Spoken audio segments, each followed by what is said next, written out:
फूलटू fully डाळे फुलोला नजारा बिशुखे जाना दे दे पैसे बिशुखे जाना माता। अपनी शादी के 7 साल बाद सोचा कि मैं PhD करूं। कि अपनी उड़ान को ना आप अपने आप को उड़ने दीजिए, आप मत रोकिए। उसने कहा कि आप ऑस्ट्रेलिया के कुछ बच्चों को भी संगीत सिखाती हैं, तो ये संस्कृत एक ऐसी भाषा है जो हमारे उच्चारण को ठीक करती है। कल्चरल प्रोग्राम हर स्कूल में होते हैं पर टीचर नहीं होते हैं। अब कोई साइंस का टीचर क्या संगीत सिखाएगा? तो 8 साल 9 साल अगर वैकेंसी ही नहीं निकलेगी तो हम लोग बेरोजगार रहेंगे ना, हमारे पास कोई साधन ही नहीं है इनकम का। कहीं अब हाटी के उसमें भी लोग कह रहे हैं कि यार हमें तो अपनी संस्कृति का संरक्षण करना है। ये संस्कृति सिर्फ एक दिन के लिए या कुछ वक्त के लिए नहीं है। तो पोलेंड्री क्या आज भी मौजूद है? ये भी एक संस्कृति का ही हिस्सा है। फादर अपनी बेटी को कहता है कि कौने मारा मेरा सियारे, कि मेरी शेरनी को किसने मारा। बात जब हम हिमाचल प्रदेश की संस्कृति की करते हैं, बात जब हमारी पहाड़ी भाषा की होती है, तो अक्सर हम देखते हैं कि पहाड़ी भाषा बोलने वालों की संख्या अब थोड़ी सी कम होती जा रही है। और संगीत प्रेमी तो आपको हिमाचल प्रदेश ही नहीं बल्कि विश्व के अलग अलग कोने में भी मिलेंगे। आपको ये जानकर बड़ा ताज्जुब होगा कि भारत ही नहीं बल्कि ऑस्ट्रेलिया के कुछ विद्यार्थी भी इनसे संगीत सीखते हैं। हमारे साथ अमृतांजलि शर्मा जी हैं, आपका बहुत बहुत स्वागत है Samvad Bharat. Thank you so much. Amritanjali, जब हम पहाड़ी भाषा की बात करते हैं, संगीत की बात करते हैं, तो अक्सर हमारी युवा पीढ़ी को अब हमने कम ये सब चीज़ें बोलते हुए भी देखा है। और कई बार हमारे जो बच्चे हैं वो हम कोशिश करते हैं कि हम अपने बच्चों को हिंदी सिखाएं, इंग्लिश सिखाएं, लेकिन कभी मैंने ये पेरेंट्स को बोलते हुए नहीं सुना कि यार आपको पहाड़ी भाषा भी सीखनी चाहिए। आपको क्या लगता है, कमियां कहाँ दिखती हैं? देखिए, कमी मुझे ऐसा लगता है कि हम पहले खुद इस विषय पर चर्चा करें। जैसे अगर मैं एक माँ हूँ तो अगर मैं खुद इस विषय पर अपने बच्चे से बात करूँगी तो शायद वो स्टार्ट वहीं से ही होगा। अगर हम ये चाहेंगे कि वो स्कूल में जाकर या कहीं और जाकर अपनी भाषा को सीखे तो ये संभव नहीं है। दूसरा बात ये है कि अगर किसी भी विषय पर हम चाहे वो भाषा की बात हो या संस्कृति की बात हो, तो हम जिस भी विषय को हम आगे ले जाना चाहते हैं तो पहले हमें उसको खुद से शुरू करना होगा। तो मुझे ऐसा लगता है कि किसी की शुरुआत के लिए हमें किसी और को सजेस्ट करने से चाहिए कि पहले हम खुद को उस चीज़ में परिपक्व करें। आप सिरमौर की रहने वाली हैं। इस बार सिरमौर में हाटी समुदाय को लेकर बड़ा भारी हमने देखा कि लोग कह रहे थे कि हाटी को जनजातीय दर्जा मिलना चाहिए और वो मिल भी चुका है। लेकिन अब जो संस्कृति कहीं विलुप्त होती जा रही थी, कहीं ना कहीं अब हाटी के उसमें भी लोग कह रहे हैं कि यार हमें तो अपनी संस्कृति का संरक्षण करना है। आप इस पूरे मुद्दे को किस तरह देखती हैं? देखिए, ये बहुत खूबसूरत मुद्दा है और ये एक ऐसा मुद्दा है जिस पर आज से नहीं बहुत समय लगा है इस बात को या फिर इस चर्चा को करते हुए। मेरा मानना ऐसा है कि ये संस्कृति सिर्फ एक दिन के लिए या कुछ वक्त के लिए नहीं है। और दूसरा, जैसा आपने कहा कि आप जैसे कह रहे थे कि आपको इस लगता है कि इसको हमें आगे ले जाना चाहिए। अगर आप ये किसी भी गांव में जाते हैं तो आप देखेंगे कि आज भी हमारा कल्चर, अब आज भी हमारी वो संस्कृति उतनी ही खूबसूरत है। आज भी हम दिवाली को 4 दिन में मनाते हैं, एक दिन में नहीं। आज भी हमारे घर में वही पकवान बनते हैं। तो मैं इस बात से बिल्कुल भी सहमत नहीं हूँ कि हमारा जो हमारी संस्कृति है ये ख़त्म हो रही है। मैं खुद की बात करूँ तो मैं पहाड़ी व्यंजन से लेकर और पहाड़ी भाषा दोनों को ही बहुत महत्व देती हूँ और अपने घर में वो माहौल बनाती हूँ कि ये दोनों चीज़ों को, ये हमारी जड़ें हैं और अगर हम जड़ों को काट देंगे तो हम खुद भी कहीं खड़े नहीं रह पाएंगे। तो ये चीज़ खत्म नहीं हुई है बल्कि ये और उभर कर आ रही है। हमारी युवा पीढ़ी की अगर हम बात करें, आपने भी देखा होगा युवा पीढ़ी ट्रेंड को फॉलो करती है, लेकिन कई बार वो ट्रेंड के चक्कर में हमारी जो पारिवारिक संस्कृति है, हमारी जो संस्कृति है, वो थोड़ी सी पीछे छूटती है। देखिए, change is a law of nature, है ना। देखिए, हम इसको पढ़ते भी है, परिवर्तन होना भी चाहिए, बट परिवर्तन का मतलब ये नहीं है कि आप पास्ट को भूल जाएं और फ्यूचर में चेंज ना करें। देखिए, पास्ट को लेते हुए हमें फ्यूचर को लेना चाहिए। दोनों चीज़ें ज़रूरी है, परिवर्तन भी ज़रूरी है। तो जितना मैं पीढ़ी, अब मेरे बहुत सारे ऐसे मेरे स्टूडेंट्स हैं मेरे जो पहाड़ी भाषा को लेकर उसमें कुछ चीज़ें नहीं डालते, क्योंकि अगर हम पुरानी वाले वर्जन को लेके चलेंगे तो लोग नहीं सुनेंगे। तो हमें कुछ ना कुछ नया जोड़ना होगा, बट जो प्राचीन चीज़ें हैं उनको भी हमको खूबसूरती बनाए रखनी चाहिए। आप पहाड़ी में भी कविताएं लिखती हैं, हमने अंदर भी आपकी एक बहुत ही खूबसूरत कविता सुनी और लोग भी काफ़ी तारीफ भी कर रहे थे कि बहुत अच्छा आपने गाया भी है। जिस तरीके से हम पहाड़ी कविताओं को लिखने की बात करते हैं, लेकिन उनको रिसाइट करना उतना ही मुश्किल होता है। हम अंदर भी सुन रहे थे, आप इन दोनों में सामंजस्य कैसे बिठाती हैं? देखिए मैम, वही मैंने बात जैसे आपसे पहले भी कही कि मेरी तो जड़ों में मेरे जो फादर हैं वो भी बहुत बड़े संस्कृत पहाड़ी पहाड़ी और हिंदी के कवि हैं। और मेरा सौभाग्य रहा है कि मैं उस माहौल से निकली हूँ और मेरा बचपन उस माहौल से निकला है कि जहाँ पर मैं अपनी इन सब चीज़ों को और ज़्यादा खूबसूरत बना सकती थी। तो देखिए, पहाड़ी कविता वही जैसे मेरे घर में मेरे माता पिताजी का जो बातचीत का जो विषय जो भाषा होती है वो पहाड़ी भाषा रहती है, जिसकी वजह से मैं पहाड़ी भाषा को बहुत गहराई से जान सकी हूँ। और मुझे खूबसूरत लगती है ये भाषा, क्योंकि मेरी खुद की भी तो इसमें कहीं ना कहीं आइडेंटिटी छुपी है। तो मुझे ऐसा लगता है कि ये भाषा एक ऐसी भाषा है जो हमको भी कहीं ना कहीं प्रेजेंट करती है कि हम क्या हैं, हमारे अंदर सादगी है, हमारे अंदर खूबसूरती है, और हमारी इस चीज़ की वजह से ही हम जाने जाएंगे। अगर हम अंग्रेज़ी भाषा बोलते हैं तो उसमें हम कितना ही खूबसूरत गा लें, बट जो हम पहाड़ी लय में गाएंगे उससे अच्छा कुछ हो ही नहीं सकता। चलिए, गाने की बात आई तो मैं चाहती हूँ कि आप हमारे दर्शकों के लिए भी एक कविता सुनाएं, उसको गायन का रूप भी दें, क्योंकि बहुत कम लोगों ने देखा है कि इतनी खूबसूरत आवाज़ में कोई गाए भी। जी, तो मैंने अभी कुछ टाइम पहले एक गाना गाया था जिसमें मेरा मैसेज ये था कि पेरेंट्स को अपने बच्चों को ना फोर्स नहीं करना चाहिए। अगर उनकी बेटी शादी नहीं करना चाहती तो उनको वक्त दें। तो वो है, तो मैं इस प्रकार से सुनाना चाहूँगी। हो सुन रे बापू, सुन रे मैया, सुन रे बापू, सुन रे मैया, नहीं डियाड़ो शाउरे मैया, नहीं डियाड़ो शाउरे मैया, पढ़ना लिखना जानू रे मैया, खेलना कूदना मानू रे मैया, नहीं डियाड़ो शाउरे मैया, नहीं डियाड़ो शाउरे मैया। मतलब इसमें लड़की कह रही है कि मुझे ससुराल नहीं जाना। डेफिनेटली वो कह रही है कि मुझे पढ़ने दीजिए आप, और मैं सब कुछ पसंद करती हूँ और मुझे मेरी सक्सेस से मत रोकिए।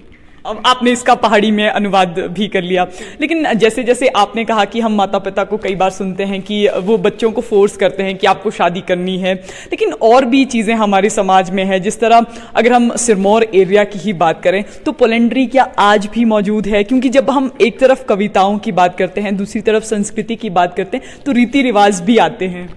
देखिए, ये भी एक संस्कृति का ही हिस्सा है और इस चीज़ को जो अपनाते हैं ना, वो इस चीज़ को बहुत गौरव से महसूस करते हैं कि हम ये सब, हमें कोई शर्म नहीं है।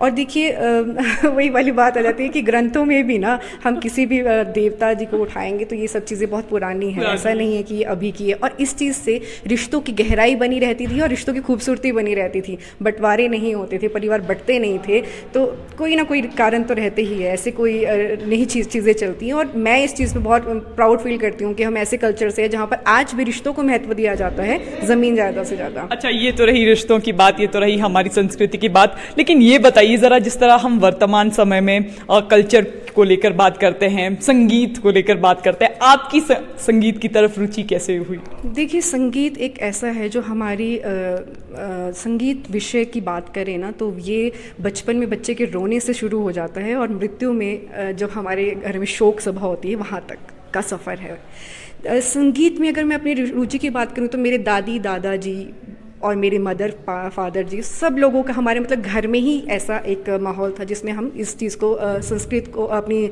संगीत को हम लेकर चलते थे।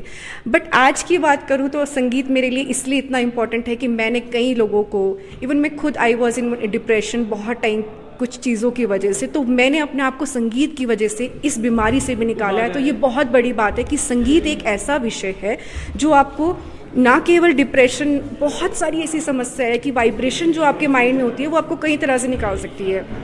तो मुझे ऐसा लगता है कि संगीत ना केवल आपको सिर्फ सुनने का, महसूस करने के लिए है, संगीत आपको बहुत सारी चीज़ों में हेल्प भी करता है। अच्छा, एक बात हमने और सुनी है अमृतांजलि, लगातार हमने कोविड के दौर में देखा कि जो सुसाइडल टेंडेंसी है वो बहुत ज़्यादा बढ़ चुकी थी। आपने भी कहा कि स्ट्रेस हर व्यक्ति को होता है और आपने संगीत के जरिए अपने आप को उभारा है। तो हमारी जो युवा जनरेशन है उसके लिए आप क्या सजेस्ट करेंगी कि जिस तरह स्ट्रेस आजकल सब लोगों को है, तो उससे उभारने का तरीका भी क्या संगीत? डेफिनेटली संगीत और मेडिटेशन, ये दोनों चीज़ें एक ऐसी हैं जो आपको अपने जीवन में लेके ही आनी चाहिए। संगीत में हम एक कई ऐसे राग हमारे पास है, कई ऐसे हमारे पास संगीत के या वाद्यन रूप, या फिर आप कभी देखिए आप ना बहुत सैड हो रहे होंगे तो मैं आपको सजेस्ट करती हूँ आपकी बांसुरी सुनिए। आप बांसुरी सुनेंगे तो आप ऑटोमेटिकली संगीत के साथ साथ आप अपने आप को रिलैक्स फील करेंगे और 4 गुना गुना ज़्यादा आपके अंदर एनर्जी आ जाएगी। ये मैं आपको बोलती हूँ क्योंकि मैं पिछले कम से कम 20 साल से शायद संगीत से जुड़ी हूँ, और मुझे ऐसा लगता है कि आप खुद में इतनी मतलब मेच्योरिटी लेके आ जाएंगे कि आपको लगेगा कि आपको किसी की ज़रूरत नहीं है, संगीत में इतनी पावर है। आपके विषय में जब मैं आपसे भी बात कर रही थी, आपने कहा कि आप ऑस्ट्रेलिया के कुछ बच्चों को भी संगीत सिखाती हैं, तो ये सिलसिला कब शुरू हुआ? देखिए, ये वक्त था कुछ जब मुझे ऐसा लगता था कि इनकम भी कहीं ना कहीं ज़रूरी होती है। तो मेरी एक स्टूडेंट थी, वो संस्कृत को बहुत, जो विदेश के लोग हैं उन्होंने संस्कृत को बहुत खूबसूरती से अपनाया है, और हम लोगों को भी अपने घर में कहीं ना कहीं संस्कृत को भी, क्योंकि संस्कृत एक ऐसी भाषा है जो हमारे उच्चारण को ठीक करती है। बल्कि मैं आप सभी को सजेस्ट करूँगी कि अगर आपके घर में कोई बच्चा है जिसका उच्चारण ठीक नहीं है या वो ठीक से बोल नहीं सकता, तो आप उसे श्लोक सिखाइए और देखिए आप कमाल कि वो बच्चा कितनी खूबसूरती से हर एक शब्द को बोलने लग जाएगा।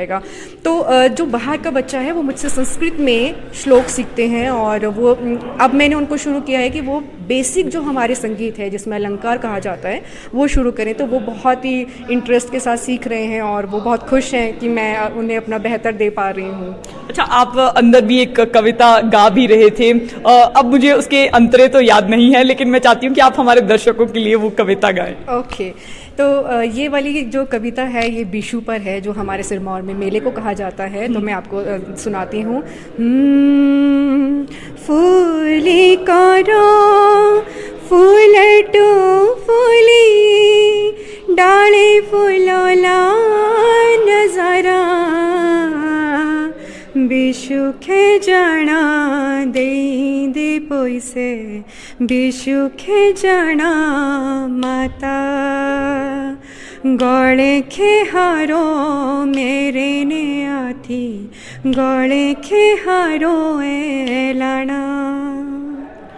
बिशु, तो आपने त्योहार के विषय में अपनी माता से शायद कह रही हैं कि मुझे बिशु जाना है तो मुझे पैसे दे दीजिए, लेकिन आपसे मैं इस बिशु त्योहार के विषय में भी जानना चाहूँगी, किस तरह का ये त्योहार है और इसमें क्या क्या रहता है? बिशु मेले को कहा जाता है, और जो गांव के छोटी छोटी जगहों पर मेले लगते हैं वहाँ पर मुख्य रूप से तो एक पवित्र कोई स्थान होता है और वहाँ पर एक आंगन होता है जहाँ पर के लोग आते हैं। और वहाँ पर देखिए, सिरमौर में मुख्य रूप से जो प्रसिद्ध है वो जलेबी और मीठी जो मिठाइयाँ रहती है, और वहाँ पर ज़रूरत की चीज़ें जो होती है, पहले के लोगों के पास इतना साधन नहीं होता था कि वो बाज़ार जाएं, तो ये छोटे छोटे बिशु लगाए जाते थे जिससे कि वहाँ पर लोगों तक ज़रूरत की चीज़ें पहुँचती थी। तो महिलाओं के लिए अवसर होता था कि वो अपने हस्बैंड से पैसे मांगे और अपनी पसंद के डाठू या फिर ऑर्नामेंट्स जो उन्हें पसंद होता था वो लेते थे। तो ये बहुत खूबसूरत एक 2-3 दिन का बिशु रहता है और लोग इसे बहुत इन्जॉय करते हैं। जिस तरह हम संगीत को लेकर बात करते हैं या फिर पहाड़ी कल्चर को प्रमोट करने की बात आती है, हमारी भाषा को प्रमोट करने की बात आती है, गवर्नमेंट लेवल पर क्या होना चाहिए ताकि ज़्यादा से ज़्यादा मौका हम अपने यंगस्टर्स को भी दे पाएं? क्योंकि लगातार हमने ये देखा है कि जब भी किसी जगह कोई कार्यक्रम होते हैं तो कम बहुत युवाओं को बुलाया जाता है, लेकिन वही परंपरागत चीज़ें हमारे साथ चल रही होती हैं। लेकिन आपको क्या लगता है गवर्नमेंट स्तर पर क्या होना चाहिए? देखिए, मैं अपना सौभाग्य समझती हूँ कि आज आपके माध्यम से मैं इस मैसेज को देना चाह रही हूँ। मैं पीएचडी कर रही हूँ और 2017 में मेरा पीजीटी निकला था और सिर्फ मुश्किल से 6 या 7 पोस्ट थी। और देखिए, जब राजा साहब थे तो उन्होंने कहा था कि हर स्कूल में संगीत का विषय होना बहुत ज़रूरी है। और देखिए, कल्चरल प्रोग्राम हर स्कूल में होते हैं पर टीचर नहीं होते हैं। अब कोई साइंस का टीचर क्या संगीत सिखाएगा? तो मैं इस सरकार से भी मैं अनुरोध करना चाहूँगी कि आप हम मतलब संगीत के जो संगीत के छात्र हैं उन लोगों के लिए भी कुछ कीजिए, क्योंकि 8 साल 9 साल अगर वैकेंसी ही नहीं निकलेगी तो हम लोग बेरोजगार रहेंगे ना, हमारे पास कोई साधन ही नहीं है इनकम का। तो ये संगीत विषय अगर सारे स्कूल में आप ये उम्मीद रखते हैं कि वहाँ पर कल्चरल प्रोग्राम हो, वहाँ पर कोई ना कोई बच्चा संगीत में सीखे, क्योंकि रुचि भी खत्म हो जाएगी जब आपके पास टीचर नहीं होगा। तो मैं आप सभी से मैं सरकार से अनुरोध करती हूँ कि उन्होंने वैकेंसी निकाली है तो प्लीज़ हम संगीत के बच्चों के लिए भी कुछ सोचें, क्योंकि हर साल कितने बच्चे निकलते हैं जो संगीत से निकल रहे हैं और उनके पास कोई भी वैकेंसी नहीं होती तो वो कहाँ जाएंगे। तो मेरा अनुरोध रहेगा सरकार से कि आप इस साल अगर कर सके तो म्यूज़िक की पोस्ट भी निकालें। आप एक माँ भी हैं, किसी की बेटी भी हैं, किसी की बहू भी हैं, अब तो किसी की पत्नी भी हैं। कितना मुश्किल होता है इस किरदार को निभाना, खासकर तब जब हम एक तरफ रोजगार की बात भी करते हों, खासकर तब जब हमारे ऊपर बहुत सारी रिस्पॉन्सिबिलिटी भी होती है। देखिए, माँ मैं माँ बनने के बाद मुझे एहसास हुआ कि जीवन क्या होता है। इट्स नॉट इजी, कि ये आसान नहीं है कि आप काम भी करें, पढ़ाई। और मैंने अपनी शादी के 7 साल बाद सोचा कि मैं PhD करूं, बट मुझे ऐसा लगता है कि अपनी उड़ान को ना आप अपने आप को उड़ने दीजिए, आप मत रोकिए। जो आपका मन करता है, क्योंकि आपको एक ही जीवन मिला है, इसमें ही आपको विवाह भी करना है, आपको बेटी भी बनना है, आपको माँ भी बनना है, बहू भी बनना है, सब कुछ बनना है। तो आप कभी भी परफेक्ट नहीं होंगे, किसी भी स्तर पर नहीं, बट अपनी सेल्फ ग्रोथ कीजिए और अपना विकास करते रहिए। चाहे आप 100 साल के भी हो जाए, तब भी अपनी सेल्फ ग्रोथ करते रहिए। मेरा मैसेज यही है सभी महिलाओं मतलब आपका भी ये मानना है कि age is just a number? Yes. और आज करवा चौथ पर विशेषकर मैं यही मैसेज दूंगी कि हम सिर्फ श्रृंगार करने के लिए नहीं बने हैं, हम अपने सपनों को सजाने के लिए भी बने। और जो हम सोच लेना, हमें कोई भी नहीं रोक सकता है। सो आपको जो सपना है उसे पूरा कीजिए, दोबारा आपको कभी चांस नहीं मिलेगा। चलिए, आपने महिलाओं के लिए भी अच्छा संदेश दिया, लेकिन जाते जाते मैं चाहती हूँ कि आप हमारे दर्शकों के लिए अपनी खूबसूरत सी आवाज हमारे दर्शकों को एक बार फिर सुनाएं। डेफिनेटली। कुछ साल पहले गुड़िया का एक जो कांड हुआ था, उस पर मैंने एक कविता लिखी थी जो कि बहुत ही इमोशनल सा था। तो उसमें फादर अपनी बेटी को कहता है कि कूणे मारा मेरा सियां रे, कि मेरी शेरनी को किसने मारा। हो